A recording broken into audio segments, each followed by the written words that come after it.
behind the baller. My life is more than money and jewelry. My story's so crazy, dog. I said make a movie behind the baller. I went from playing sports to exotic whips. Ain't gotta tell me, dog. I know I'm the shit behind the baller. My life is more than money and jewelry. My story's so crazy, dog. I said make a movie behind the baller. I went from music exec to this podcast. Now I finally feel at home at last. Behind the baller.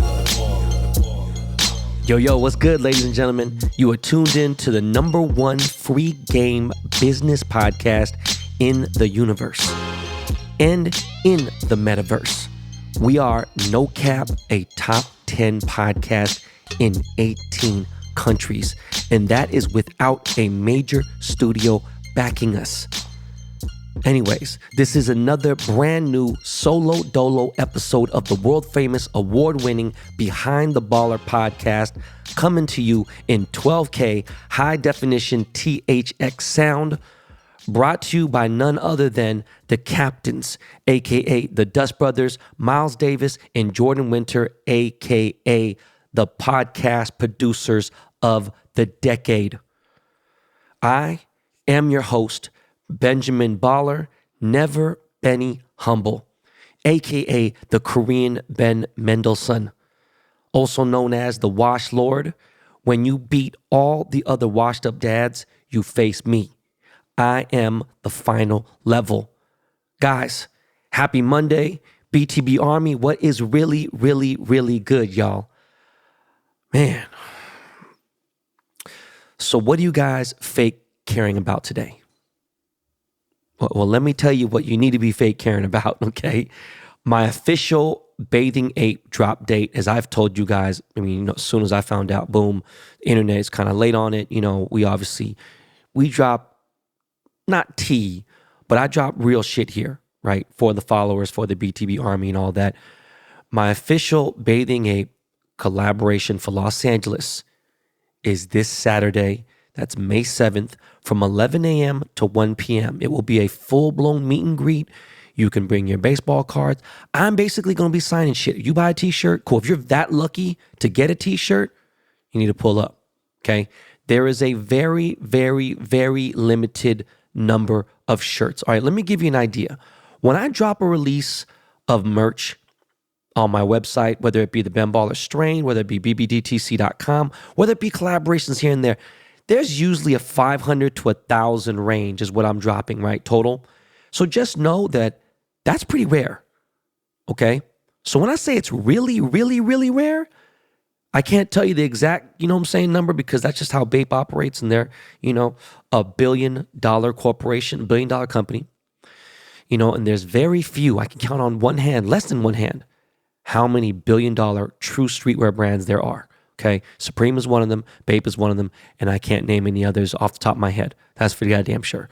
So to see Ben Baller, to see my logo on a Bape thing is really full circle, dreams coming to fruition and all that shit. Okay, don't know if this New York City thing is going to happen, but I do want to push a Tokyo flagship thing with the hoodie and other stuff. But if we do NYC, I doubt there'll be jewelry. Okay, now let me give you guys some really important information. There is only one baby size Ben Baller Bape chain available and one micro size Ben Baller Bape chain. All right, the baby size is $30,000. The micro size is $10,000. Bathing Ape came up with these prices. Okay, I do not control them. I am out of the equation completely. Don't know how much t-shirts are, but I know that Bape isn't cheap, and this is a monumental thing. And I do know this. I can't predict the future. I will tell you the t-shirts are going to sell out very fast. All right. So pull up. I'll be giving some merch away. I'll be giving out some Sharpies and some lighters and stickers, which they were trying to charge $25 each, but I'm not letting that to happen. I got stickers. I'll be signing shit, taking pictures. We going to be chilling. This Saturday, May 7th from 11 a.m. to 1 p.m. I will definitely be gone at 1 p.m. sharp. Okay. But I'm going to be there. It's going to be fun. Again, there is one chain each. If you are so anxious and want to make sure that you get one of these chains, then you can hit up IF & Co, message, the Instagram page, hit up info@ifandco.com or hit sales@ifandco.com. I do not run either the page or the emails, but understand that we are lit and it's going to be fun, right? This is a monumental moment for me. This is a big moment for jewelers. This is a big moment for anybody who grew up in the sneaker space and is in there, like swimwear. So the Bathing Ape private event was Thursday night. I couldn't disclose what the snacks could have had, random people. Every single person I invited, but like 3 showed up. And one of those people I invited, I actually was hoping didn't come because there's some other people that are actually important. I didn't realize that there was like static and beef, but I don't know. It was cool. I need to say thank you to Diageo. Diageo is a corporation that owns Captain Morgan. They own Guinness. They own Don Julio. They own Casamigos. They own a whole bunch of liquor brands, and they sponsored the liquor for the event. I need to thank my lovely agent counterpart, Alina. She's fucking godsend right now in these times and these trying times that I'm going through. And it was a good event. We had food. It was real chill. It was real nice. It was maybe 40 people, and it filled it up nice. It was good. I got to see some people and chill and talk. Tyga showed up. Who else showed up? A bunch of people showed up. It was a good time. There was no funny shit. My VIP clients showed up. We took pictures. We chilled. They got to see, the collection. They got to buy. They got the early chance to buy the collab jewelry.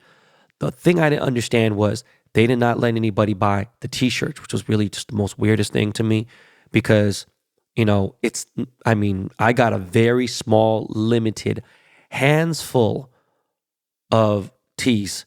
So it's like, how many people are really important? Like even there's people that are more important than the people that showed up that probably need to have this tee. And it's just like, I have a dozen of them, so it's like, it is what it is. Go to the event, May 7th, pull up, buy a tee, show up. It'll be worth your while. It'll be lit. It's going to be dope. Also going on May 7th is our PML Quick Strike. You already know, exotic car, come with something. If it ain't exotic, make sure it's luxurious or make sure it is the fastest fucking car that it could beat any current Ferrari, any current Lambo. You got that? You good. People usually pull up in M3s, M5s, and AMG cars, and that's cool. There's a lot of BMW, there's a lot of M3s, a lot of here and there. And I think that the Quick Strike has definitely shifted more towards mid-level, sports cars, which is fine. We meet up at 5:30 p.m. in Rosemead, California, and we are headed to Koreatown right after. It is an evening Quick Strike. The only thing is at 5:30, it's still daylight. So I'll bring in 2 different pairs of glasses, and I'll be pulling up in the Tesla. That is the K-Town Doge Destroyer. Yep, in the plaid. I am hyped. It'll be fully juiced up. And yeah, this weekend was a very glorious weekend, with the exception of some bad food, which I'll explain to that in a second. But Ryder had his first communion. And I'm not Catholic, but they are practicing Catholic religion as far as my kids go.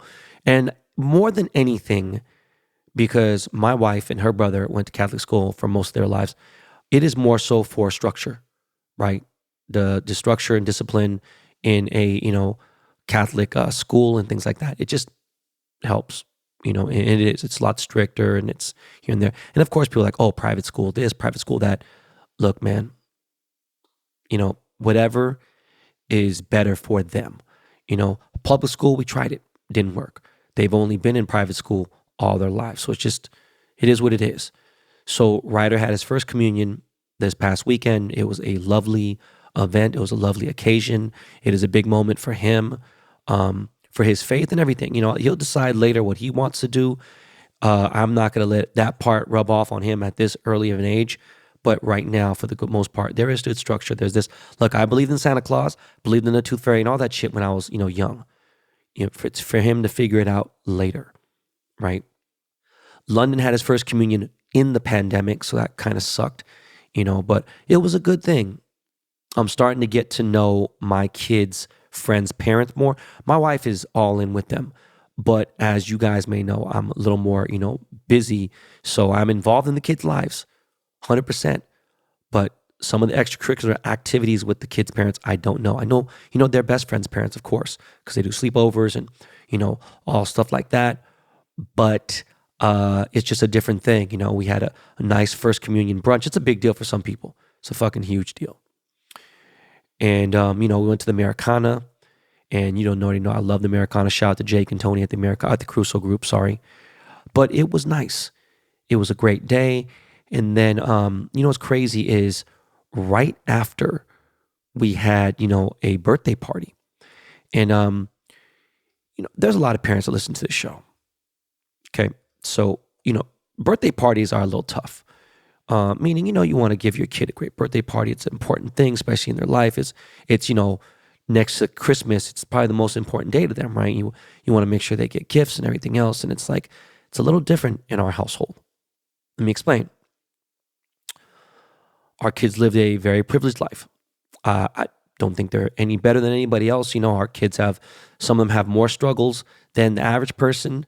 There's things that I would, you know, not necessarily trade, but, you know, if it came between a choice of someone having certain health issues and certain things, you know, it's like, I mean, shit, you know, like kids are very resilient, but, you know, the fucking adversity is difficult in some of these ages. And obviously I'm talking about London more so than anybody.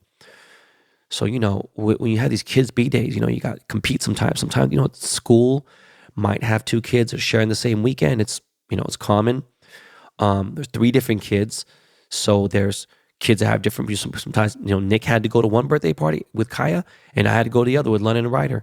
And things are happening, you know, and it's like, there's gifts, there's this. Who do you give this person this and what? And okay, you get a gift card for this. And it's just like this fucking teacher appreciation day. There's this. There's, you know, the teachers get gifts. There's charities every quarter. There's, okay, you know, I don't want to bother my friends. No matter how close I am, I'm in a different position than anybody else.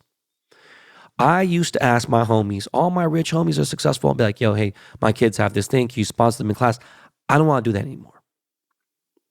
I just don't. Even though they got it, I just don't want to bother anybody. So I sponsor the events. And I probably bring in more than anyone else was going to give them. So when it comes to birthdays, I don't want my kids to ask for gifts. They don't need to. Shit's expensive as it is. I don't want to give my kids, friends, parents any more trouble or any hardship at all. It's a tough society and things are different, you know what I'm saying? So, you know, this year, I will say that now that, I mean, as far as I know, you know, ain't no fucking restriction for real as far as, you know, COVID goes, and we ain't going to get into that. But Ryder's birthday will probably be the most lit, and he's had some really sick birthday parties. Ryder's birthday is probably going to be the most lit he's had since his first birthday. Kaya, same thing. London, same thing. And they've all had good birthday parties. Last year, London had his birthday party at Magic Mountain. It was cool, but I'm saying this year we're doing a little bit different, and we're not accepting gifts from anybody. And I've been to some of these kids' parents' houses, and a lot of their houses we've been to have been real nice fucking homes, which sidebar brings me to real estate is so fucked up right now that I live in a really small lot. And I know I could be a little unappreciative of where I am in life, but it's because I demand more for what I'm paying. And for the amount of money that I'm paying, I should have 6 acres. You know, I could have 6 acres in 46 states. Shit. Yeah, 46, maybe 48 states. I should have 6 acres of fucking land on a 12,000 square foot house, right? I'm sorry, a 12,000 square foot house on 6 acres of land, a real compound. For that money, my main house is worth, okay? So, you know, these kids' parents do well, but they work hard, and I don't want another headache. I just want the kids to show up, maybe pay for their parking, and I'll take care of the rest. Speaking of which, if you super follow me on Twitter, right, which is I think $3, right, a month or whatever it is, not very much. I am setting some things up. We're going to have some cool ass shit. I obviously interact with you 10 times faster if you are a super follower. And the 95 or better chance percent that I follow you back. And I should be following everyone. I just haven't got to everyone yet. So if you are super following me and I don't follow you, hit me on that super follow. I'm going to see you in a different space on my notifications. So I am planning a meet and greet that will entail meeting up at Dave & Buster's, hanging out. If it's just like 10 heads, I'll take care of the power cards. If it's not, you guys take care of the power cards. I will take care of the food. I will take care of the gratuity. We will kick it. We have a little area to hang out in. We're going to have fucking fun and everything. And I'll set up some type of prize. We'll all start off with 0 when it comes to power cards. I'll use one with the 0 on it. And whoever gets the most tickets wins something in the winner's circle. And that sounds lit. Because I just used my DMB black card. And that's Dave & Buster's, my black card. And that shit was dope. By the way, yesterday, speaking, it's very early in the morning right now. It's 5 a.m. I missed out on 2 different things. Dave Chappelle, Friday night at the Hollywood Bowl. And then there was a private event for Dave Chappelle and Busta Rhymes for their new tour, Dave and Busta's. And it is actually, they have a partnership with Dave and Buster's. So over the weekend, I was able to use my DMB black card. Again, shout out to my boy Popeye Vasquez at the Play Group and Dave & Buster's Corporation. It was fucking incredible. Just pulling out that black card, such a flex. When people are like, the fuck is that guy got? And, like my kids have wristbands. My daughter has a lanyard. There's whatever kind of contraption you could use to use as a power card. We've used it. I've always carried a power card just because it was easier than the bracelet if I had to put it in my wallet. And now with this black card, it just makes things so much sicker. Over the weekend, me and Nicolette were fortunate to have a day without the kids. It's very rare, just so we can spend some time, focus, and chill and kick it. We watched a movie called Deep Waters, and it was fucking toxic as fuck. Don't need to really talk much about the movie, but we decided to have a cheat day, still inside our intermittent fasting. Nick is still pretty good about what she eats. And we ate at Wiener Schnitzel.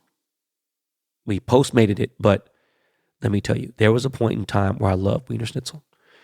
Wiener Schnitzel on Crenshaw, on the Shaw, right there, just past Coliseum, or pretty much on the corner of Coliseum and Crenshaw, right on the strip is where Cocky Riders, my motorcycle club, was. Our clubhouse was right there, pretty much. That was the meetup spot before bike night and all the crazy shit that we would do. And I would fucking go crazy. I love chili cheese dogs from there. The chili cheese fries are some of my favorite chili cheese fries from any fast food establishment. Fat Burger is the best, period. But I had Wiener Schnitzel. And I had already ate a lot this weekend. And that day especially. So I had a corn dog, 2 chili cheese dogs, and chili cheese fries. And I'm going to tell you this right now. It is 5 a.m. Monday, and I'm praying to God because I'm headed very soon to the George Lopez, Celebrity Golf Classic. I don't want to have bubble guts for this shit. And that was Saturday night that I had that shit at like 7 p.m. I've been fucked up since. Okay? So, unfucking believable. Just letting you know. Yeah, the bubble guts, it sucks. YG, yes, YG 400, not YG Yang from YG Entertainment in Korea, K-pop world. YG, the gangster, the blood, West Coast rapper, asked me to make a star cameo appearance in his next video. I told him I'd show up on Saturday night. And then my wife told me last minute that the kids were going to stay at our in-laws and we had some time to kick it. And we don't get much time to really have by ourselves. So I had to flake on YG, and he brought it up, not me, but this is the 5th time he's asked me in 11 years to be in a music video, and then I haven't made up. I have to do the next one with him. I just don't know even what to say. It's just crazy. But YG and me have a collaboration coming out with some shoes. He's got them 400 Cortez kicks. They're sick. Pray to God, just don't, you know what? I'm not even going to fucking give that ammo. But yeah, YG, I'm sorry. I don't know what to say. Yuga Labs, Bored Ape, Yacht Club. Is it Bored Ape Yacht Club? It is, right? BAYC. Yeah. So I guess they pissed a ton of people in their world, what the fuck you want to call it, their Discord, their whole community. And they probably have the largest community in the Metaverse, right? I would assume they're probably bigger than Gary Vee or whatever it is. And, they're like they're the fucking modern day, the fucking Oak Hill Academy, the Calabasas, Golden State Warriors of fucking, NFTs, right? And they had this drop where you could buy real estate, right? Virtual real estate in the metaverse. And it's the thing called the other side. And it was this big thing with ape. And you see fucking, the ape coin went up crazy. It was up to like fucking, what is almost $30, maybe, I don't remember. And that shit is tanked right now. It's at fucking $15, $16 or whatever. And I guess all because of super high gas fees. I don't know the extent exactly. I just knew it was going to be a shit show. And I wasn't preying upon it. I was just like, you know what? People don't realize that even on the highest level in the metaverse, shit goes wrong and gas prices get fucked up and everything. For those of you who are not crypto, fluent, you probably have no idea what the fuck I'm talking about. So I'll keep this short. This is the top tier level in the NFT world. So like, people to be upset about some things getting fucked up, that's human nature. So imagine how toxic shit is in the Ben-Bar blockchain world, right? Which is crazy because people at Yuga Labs, they made apologies, they did whatever they can, they're trying to refund gas fees, whatever, they're trying to do what they can. And like, you got the people out there saying at the top of the chain, like, hey, listen, for all you fucking people who minted this, it got an airdrop and blah, blah, whatever, we've made hundreds of $1,000s, we've become rich. Now, let's say you work at an office building making $20 an hour, maybe $100,000 is rich. I don't know, and even in today's society, I don't know, depending on what city you live in. If you live in New York, in the state, or California state, I don't know if that's, rich, but to make it off of, basically NFTs, I guess, okay. And he's like, you unappreciative fucking people, blah, blah, whatever. Understand that a shit ton majority, a major majority, right? You guys realize 51% would be a majority, right? A major majority would be a lot more than that. Of people in that Bored Ape Yacht Club community did not get to mint their fucking NFTs, meaning they didn't get them for whatever the mint price was. People didn't get them airdropped. So people in there trying to make money, and that's what they're in there for, they're fucking pissed. So you got to have some empathy for those people because they are the majority rule. So there's people in the OG community that made it. There's other people, whatever. Look, it is a shit show. I knew it was going to be, and that's on the top tier. And again, it's a different level when you're dealing with that type of shit. So imagine, the situation that I'm dealing with. I don't have the pull and play.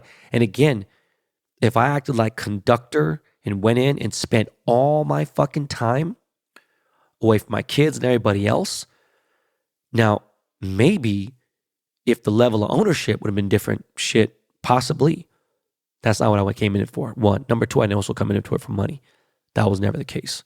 Again, a rug pull is happening by someone who has control. You ain't got no control. Ain't no person pulling a rug who has no control. There is a failure that can happen, but there's also, differences. And if you look at track records and you look at, what people are doing in that space, I'll say that much right there. I don't need to say anything else. But it's just funny that the Yuga Labs thing kind of blew up in their face and whatever. I don't hate them, just being real.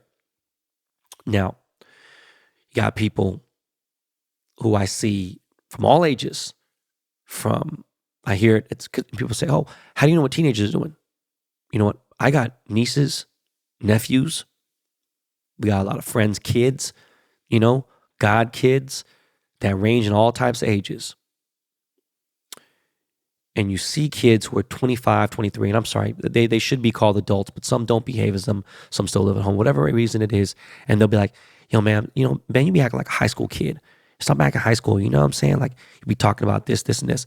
Understand, if I'm talking about somebody, I will talk about that person in front of them. Okay? I do as I please behind closed doors and will do the same in front of people. My wife, totally different person. She is like just different. And I get it. That's it. We don't have to be the same. She doesn't understand that sometimes. And she doesn't realize we've been together this long because of that. But there are grown ass adults in their 70s, in their 80s, 50s, 60s, 40s, you name it, that gossip and talk behind people's backs. That shit has not got anything to fucking do with high school behavior. It is just human nature. Some people say, oh, now I don't talk. Good for you. You don't talk behind people's back. Good for you. I talk about whatever comes to mind. Is it the top topic in my mind? No, it is not. All of a sudden, if I do, though, people think it is. And again, let me reiterate my statement. I will talk shit about you to the left, right, front, back of you. It don't matter. Okay? Now, let me say this before we get into the commercial break. If something is important and you need to reach me, you should always call me. Okay? If it is super fucking important and you know where I'm at that moment, sure, drive up and tell me in person. Okay? A phone call, though, is pretty good. And you don't need to tell me in person that somebody died. I'd rather hear about it faster on the phone. Okay? But if something is very important, you call me. If you text me, I'm going to immediately assume it is not that important. Okay? If you can't talk and it's extremely important, then it's just an unfortunate situation that the only way you could send it to me was through a text. Your phone is dying and that's the fastest way to send a voice message, boom, still ain't going to be the same.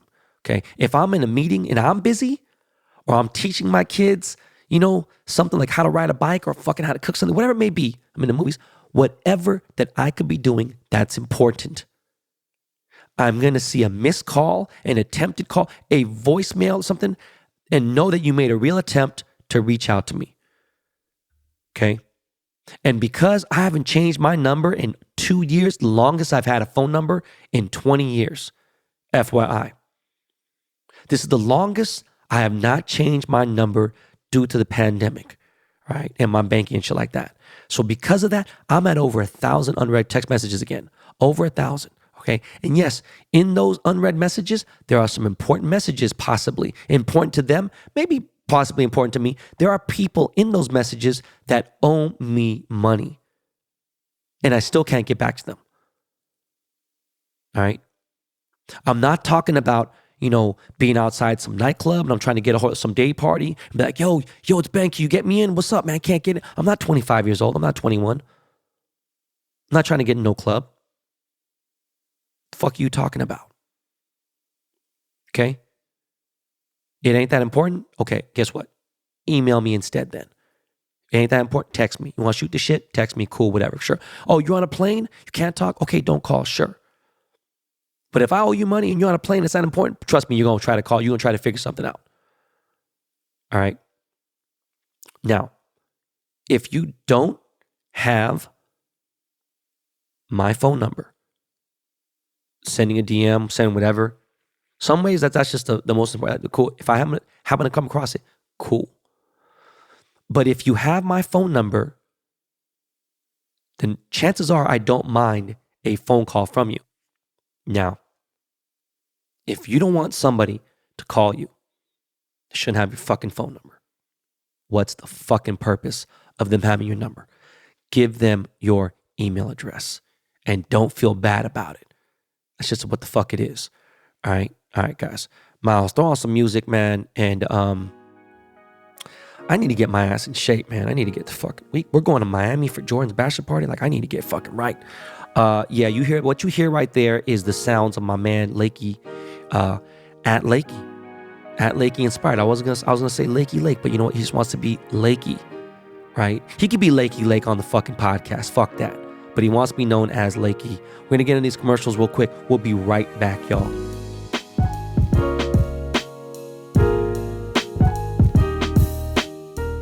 What's up, guys? May is here, which means NBA playoffs, NHL playoffs, soccer, MLB, and UFC are in full effect. You all know that when I bet, I only do so at mybookie.ag. It's time for you to shoot your shot and score big on the nonstop action with MyBookie. Predict winners and get paid. Simple.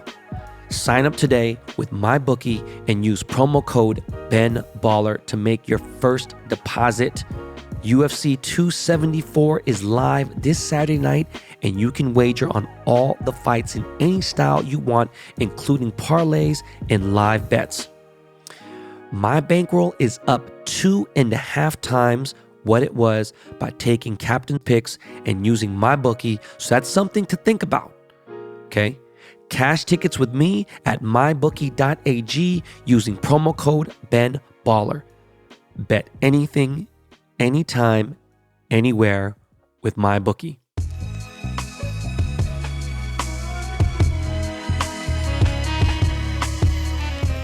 BTB Army, I have told you before and I will tell you again, you need to have your money working for you.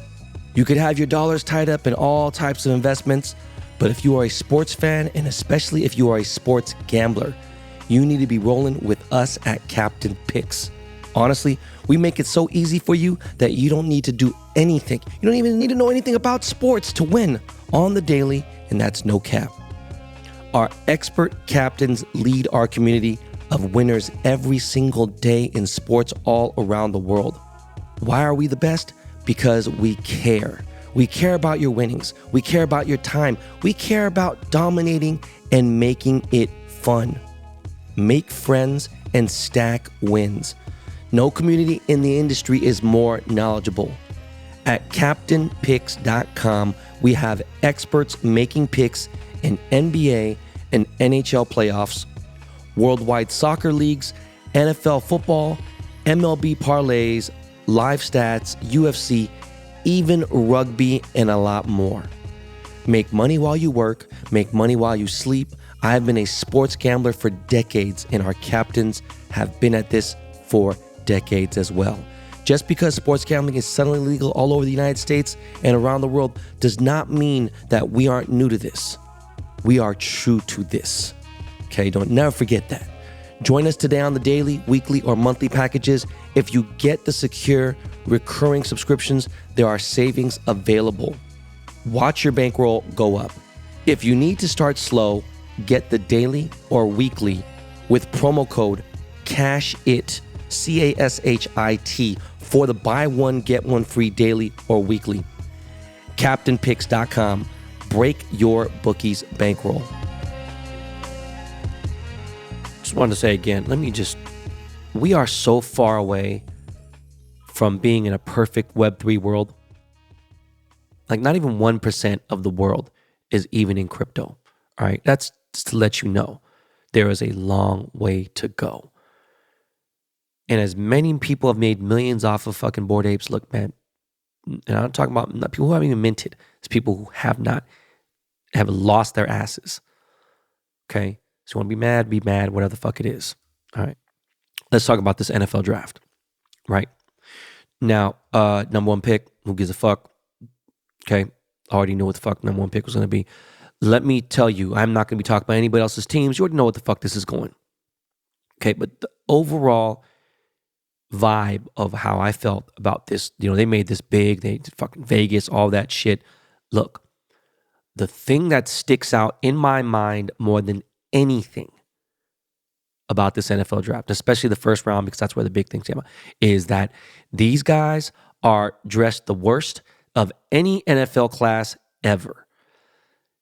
It's crazy that not one person decided just to come classic. Let me just come in a really clean gray suit. Let me come in a navy suit. Let me come in a fucking tux. Every single person in the first round had the worst stylist ever. Fire them. Okay? When you're not sure, keep it fucking classic, please. Now, the other thing that killed me was Malik Willis did not get drafted in the first, second round, right? Malik Willis was drafted in the third round by the Tennessee Titans. And I want to go over these Seahawks picks real quick, right? Because for the most part, I actually liked the 9 picks, except for the running back. And now there's people out there saying, hey, well, fucking Chris Carson isn't running the same way. They don't know about his neck and blah, blah. I ain't talking about Chris Carson, okay? I gave up on Chris a long time ago.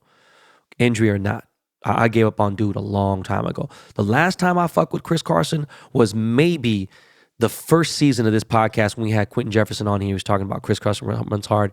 I was like, all right, cool. Now, look, we got Penny, and some people are like, oh, in this world, you need 2 running backs. And that's true, okay, to to a certain extent. Okay, I get it. All right. But we'll get him in a second. Let's start off with Charles Cross. Offensive tackle, Mississippi State. Dude is an animal. We needed him. First round, pick number 9, Charles Cross. Again, I know I just repeated that, but 6'5", 307 pounds. Dude is a beast. I think he's going to be a fucking asset to us, and I'm fucking excited. Hope he comes out. Stylist needs to be fired. Fucking terrible. The overall sentiment of what I felt like is that we've beefed the fuck up of on our offensive line, and we don't have Russ. How about we don't even have a fucking QB1 right now? Because as it stands, right, Geno Smith is probably our QB1. It's definitely not Drew Lock. From watching the film, watching anything else that doesn't know the offense, doesn't sound like it's going to happen. Okay. Now, in the second round, we picked up Boy Mafe. I don't know if I fucked up his name, but Boy Mafe, whatever. Now, 6'4", 261 pounds, right? Linebacker. Dude is a beast. Watch the highlights, watch the things that he did. Look, think we need him. We ain't got B-Wags. All right, cool. Hopefully this motherfucker is the man. I think it's a solid pick. I think that we might be all right with dude. Okay? In this new offense that we aren't doing cover fucking 3 in. Who fucking knows? Now in the second round, again in the 41st pick, this is the one that I think is questionable. We picked up Kenneth Walker III, who is supposed to be a really, really good running back. 5'9", 211 pounds.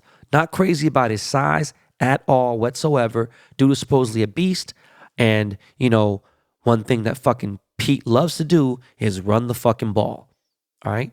Hey, this is the season where he's like, yo, man, let them fucking do what they got to do. My father-in-law, he disagrees. He thinks it was a good pick. I don't fucking know. And then again, that was the only one that I was just questionable about. Okay? Third round, 72nd pick, Abraham Lucas, offensive tackle from Wazoo, right? 6'6", 315 pounds. Motherfucker's a beast. Again, good dude. Now, in the fourth round, this is my favorite pick, right? And though probably Cross is probably the most solid pick, but this was my favorite pick out of all 9 draft picks. Kobe Bryant, corner out of Cincy. I love this dude. 6'1", 193 pounds, was named after Kobe Bryant. Spells his name C-O-B-Y, right? And some weird ass shit. Anyone who's a real super psycho stalker of mine, if you are a super insane stalker, I don't think there might be someone at that level yet that listens to the show, but if you do, you'll understand why that's a fucking weird thing with this dude's name. But dude grew up being a huge fucking fan of LOB, so let's fucking go. I think dude is going to start immediately. He played opposite of Sauce Gardner, and it is crazy. I think that on that first third round pick, not the fourth round, I'm saying we should have picked up Malik Willis. It's just fucking just weird. And there's a few other people we could have fucking picked up, cornerbacks, whatever. Fifth round, Tariq Woolen out of UTSA, 6'4", 205 pounds. Dude is, he's lit. That is really, someone we needed. So I'm hyped. Fifth round, 158th pick, Tyreek Smith, edge, backer, 6'3", 254 pounds. Again, good pick. I'm hyped. We need a dude, okay? Seventh round, we picked up Bo Melton out of Rutgers, 5'9", 189 pounds. I know that the wide receivers are getting shorter here and there, whatever. I am definitely about that DK Metcalf shit. When you got dudes who are real tall and everything else on the CB level, look, I don't know, man. And I don't know much about dude. But, okay, great. We needed a wide receiver there. I felt like, the pick could have went somewhere else. Tyler Lockett was just being very positive. Everyone keeps thinking, like, oh, Tyler Coach says this. Tyler Lockett is a very positive person. Okay. Let's see what he can do. I don't know. Seventh round, 233rd pick, Derek Young, wide receiver out of Lenoir Rhine University. 6'3", 220, young cat. Don't know much, didn't watch any of his shit, but he got 4 touchdowns. He was the final pick, 7th round. Fuck it, right? I don't know. Still feel like we could fucking pick something else up. But those are 9 picks. Overall, Only one was I pissed about was kind of the running back. But let's fucking go. You know, I'm fucking hyped. I was supposed to be at VMAC, Virginia Mason Athletic Center, for the second round draft pick party at the Seahawks organization. They invited me. I had too much shit going on. I had, way too many things. I couldn't have made it to Ryder's first communion. It would have been impossible. So it is what it is. NBA playoffs have started, and we are in the conference semifinals now, right? And two teams out of the four, two series have played out of the four in the conference semifinals. And I was just thinking right now, and I'm being honest, the worst possible scenario for me, I'm just talking about, box office tickets, excitability. No, that's not a word. I'm just saying for the fans, Milwaukee versus Phoenix is going to be the worst scenario. People don't want to watch that shit. Oh, fucking, shut the fuck up. No, you're not from Wisconsin, okay? And you're from Phoenix, I get it. Doesn't matter. I'm not trying to hear it. No, it's not. Fuck that. Not the way this shit is going. All right? You watching all the fucking shit, you know where the boring shit is at. Or Miami versus Phoenix. Nobody wants to see those two motherfucking teams play. Out of the choices, okay, there's no other choice. Cool. Nobody wants to see those two fucking series. And Phoenix is in both of them. I don't want to see Phoenix in the fucking finals. Prior to this fucking series with fucking Booker hurt, whatever, blah, blah, and the fucking Flamingos, the Flamingos, yeah, I know they're the Pelicans, exposed Phoenix. Showed them what time it is. Showed them that the jig was hovering. Shout out to my boy Cuffs, the legend. That to me is the worst scenario for this NBA Finals, if that's what happens, okay? Milwaukee, their team, what they're doing, what their team is, okay? And, Drew Holiday and fucking Brooke Lopez are alma maters of my kid's school, right? So it should be more, enthusiastic and supportive, but nah. Milwaukee Bucks is what fundamental straight basketball is. It's what my coach in the 90s or 1990s decade, that decade of coaches would have wanted. In the 80s too and 70s, they would have wanted that true fundamentally sound ball. Nothing exciting, right? They know how to do the matchups or anything else. But the whole, NBA is about matchups. You don't match up right, boom, whatever. Fuck off. Fuck you. I don't want to see no motherfucking Milwaukee fucking Bucks in the fucking finals. Okay? I don't give a fuck what you say. Now, my dream finals will be Memphis and Philly, Memphis and Boston. I wouldn't mind Memphis and Miami. I just don't give a fuck about the Heat. All right? Now, Golden State versus Boston would be lit. I would accept Milwaukee Bucks if it ended up against GSW. Okay? I wouldn't mind Miami if it was against GSW. But my top picks, my top 3 NBA Finals scenarios would be GSW versus Boston, Memphis versus Boston, and Philly versus either Memphis or GSW. That would be 4 scenarios. Go fuck yourself. Okay? But I don't know. We're going to see what the deal is after this Miami game tonight. Fucking rattled off the fucking time. No coffee because intermittent fasting. That's when we're going to see what the deal is, right? Now, Milwaukee versus Boston, it don't look good for Boston right now, and it's disappointing. Now, Golden State and Memphis, I never thought Memphis had a chance to be here, and so I don't know. Now, Golden State won without Draymond. That was one of the biggest bullshit calls. Now, I don't think it wasn't a flagrant foul because you shouldn't be holding the fucking jersey on the neck here and there, but to be kicked out, that's kind of crazy, right? And they won without him. Home field advantage, whatever the fuck you want to call it. I think, I don't know. Could be a battle every game, though. And then they can lose 4. They can be swept.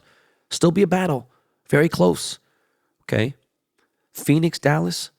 Don't give a fuck about that series. Don't care to watch any of it. But I probably will, regardless. If Dallas wins out of that fucking Phoenix, then I'll be excited. Then I'll probably pay more attention to Dallas. Okay? But, ideally, I'd love to see Boston, again, go against GSW or Memphis. We'll see.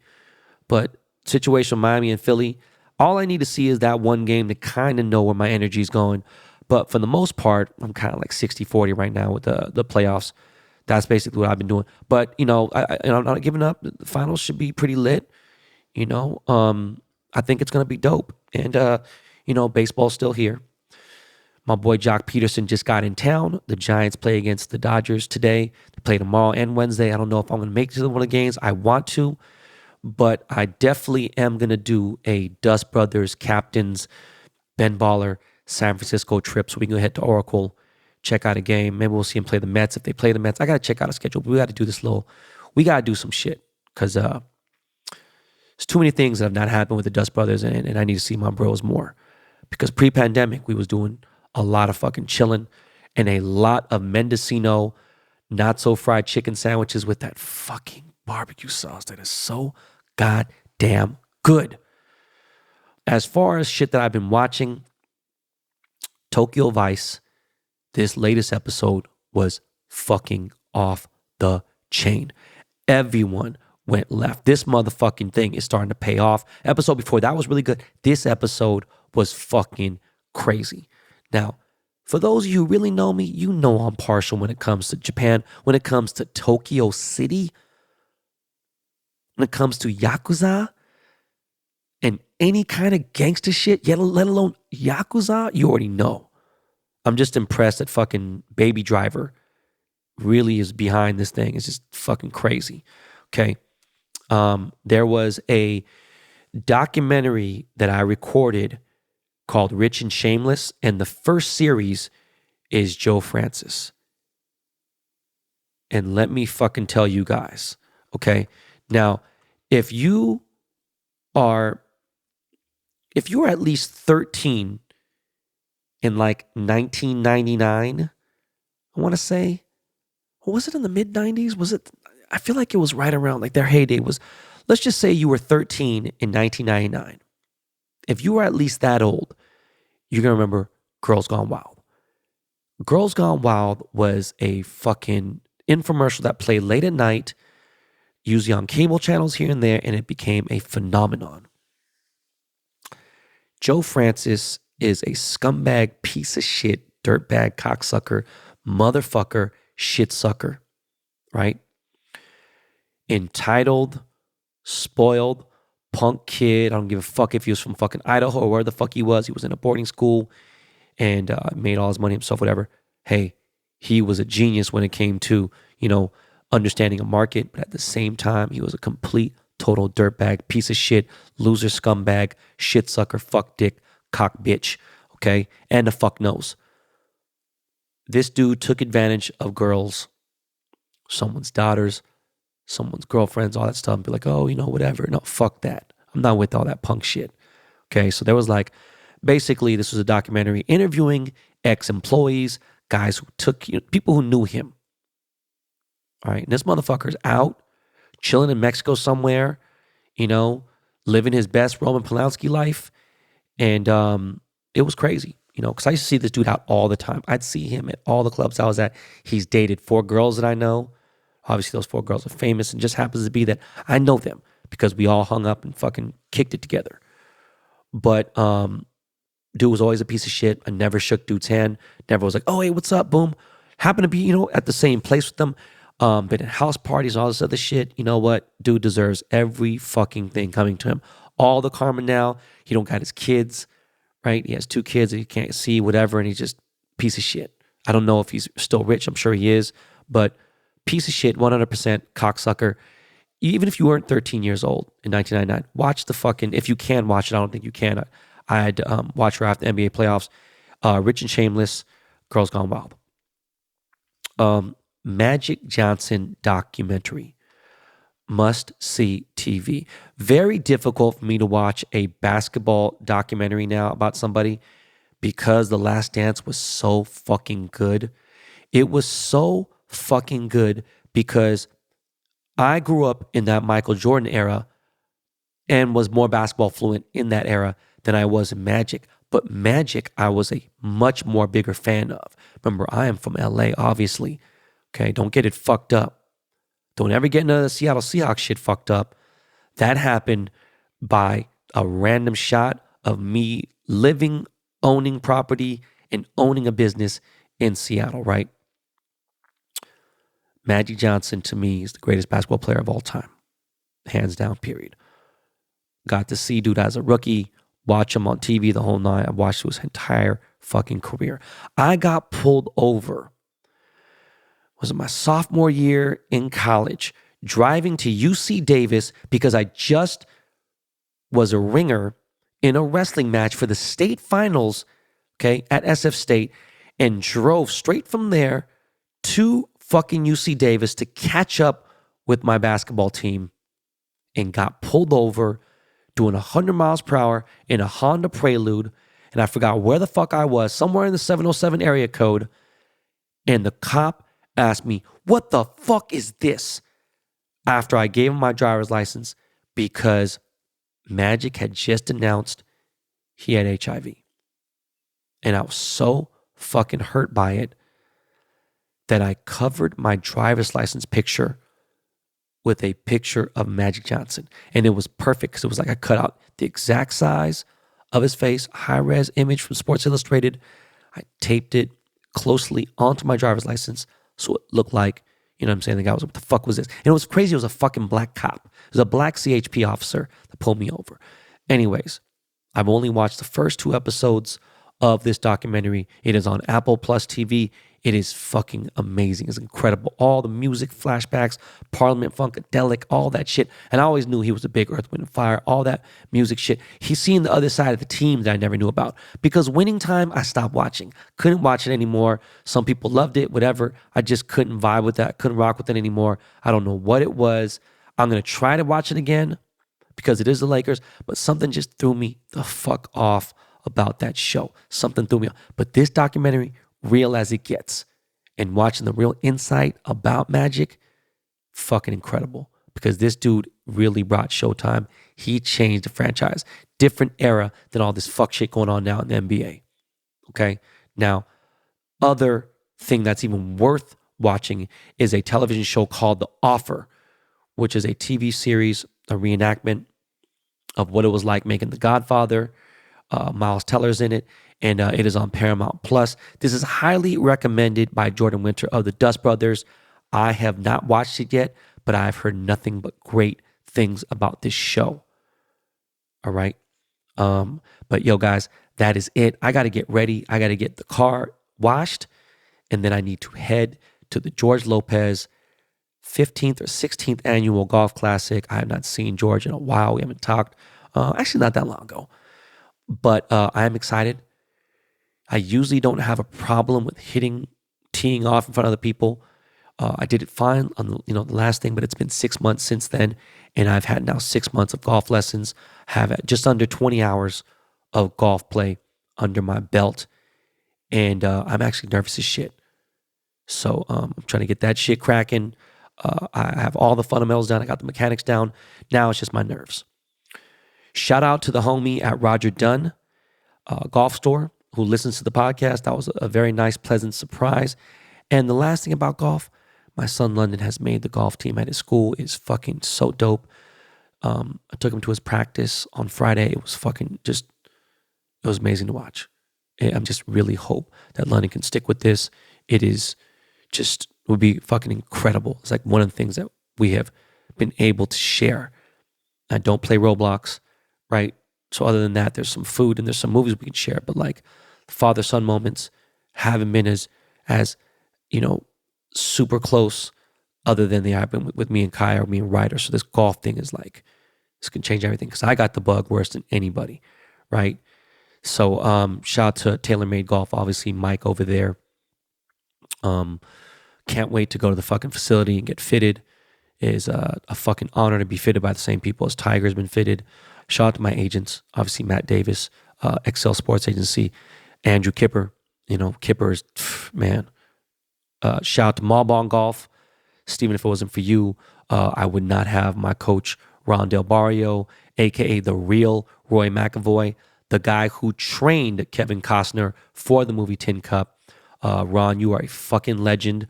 Other than my elbow being straight, obviously you've got me to a whole different place, right? And I'm just so fucking honored to fucking be hitting fucking 20 over par, you know what I'm saying? In such a short amount of time. I just can't thank you enough. But I thank the BTB Army more than anything on the earth because you guys motivate me and drive me to really get this shit popping. I might have a guest this week, and I still have some interviews in the queue that we haven't got to, but I am not forgetting. It is May. Sorry, I should have said that in the fucking beginning. We are in the month of May, guys. Happy May 2nd. This is some fucking crazy shit. I have so much that we got to do because we are aiming to launch video this month, and I'll just explain that to you guys later. Possibly going to have to go to 1 episode a week because doing 2 episodes a week video was going to be virtually impossible to get it edited in time. Obviously, the audio sound part will be before, but I'm excited. I am very excited. We are going to move quickly. But again, BTB Army, I appreciate you guys. Make it a great day. Make it a great week. Be a better person you are today than you were yesterday. Try to be better tomorrow than you were today. Does that make sense? Okay, this is not your practice life. No matter how much practice you do, life is not about practice. Life is about living, right? And I love you guys. Thank you so much. Shout out to Legal Kartel always for the theme song. I don't think we change theme songs anytime soon. I love the song too fucking much. And I love Lakey and I love the Dust Brothers. I love you guys. We are out of here, y'all. I will see you on Thursday. Peace.